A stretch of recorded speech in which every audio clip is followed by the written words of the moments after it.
Salut les pros de l'IMO, aujourd'hui une nouvelle vidéo conseil sur comment prendre en main un rendez-vous vendeur. Comment cadrer un rendez-vous avec un vendeur. Alors ça c'est un sujet qui revient assez souvent, notamment chez les débutants.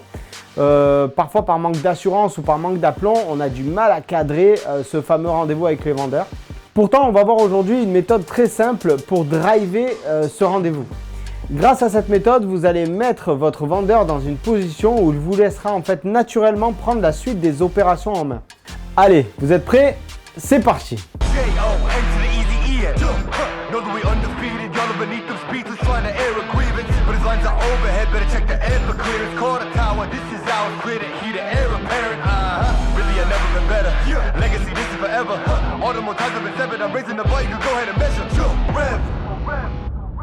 Alors beaucoup de conseillers immobiliers essaient de cadrer finalement ce rendez-vous une fois chez le client vendeur, une fois chez le vendeur au moment de l'estimation plus précisément.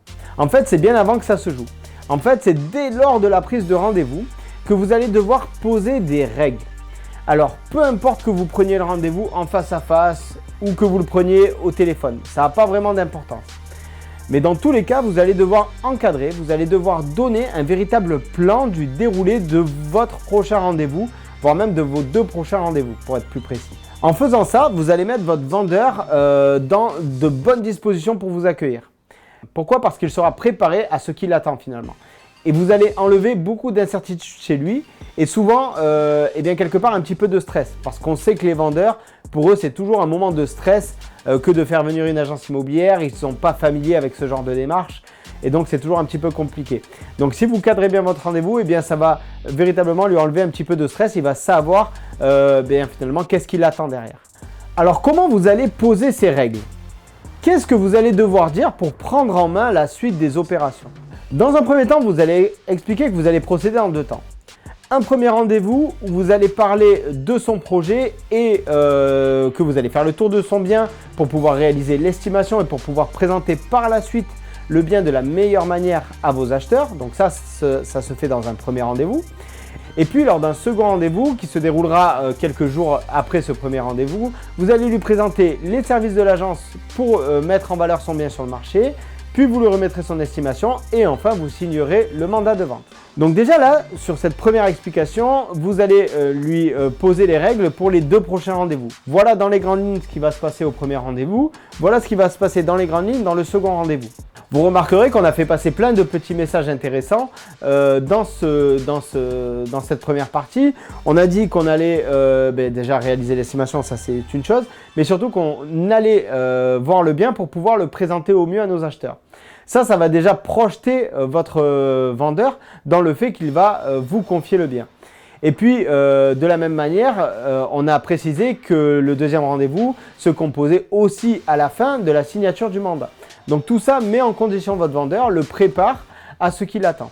Ça, c'est vraiment la première étape pour poser les règles. À ce stade, le vendeur, il sait dans quoi il s'est finalement impliqué. Il connaît l'ensemble du processus dans lequel il est impliqué. Ensuite, vous allez tout simplement lui préciser les détails du premier rendez-vous.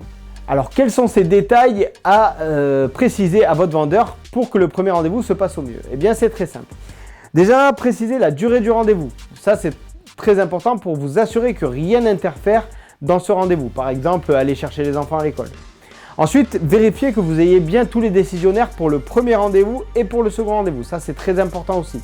Et pour finir, demandez-lui de vous préparer tous les documents importants. Alors, le titre de propriété, les diagnostics, éventuellement les garanties décennales et les garanties dommages-ouvrages, les permis de construire si le bien a moins de 10 ans, si c'est en copropriété, tous les documents relatifs à la copropriété.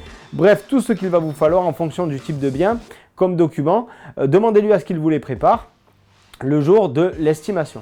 Ça, c'est très important car la plupart des vendeurs ne sont pas habitués à ce qu'on leur demande tous ces documents à ce stade. Mais ça va montrer votre professionnalisme et surtout à vous, ça va vous faire gagner énormément de temps.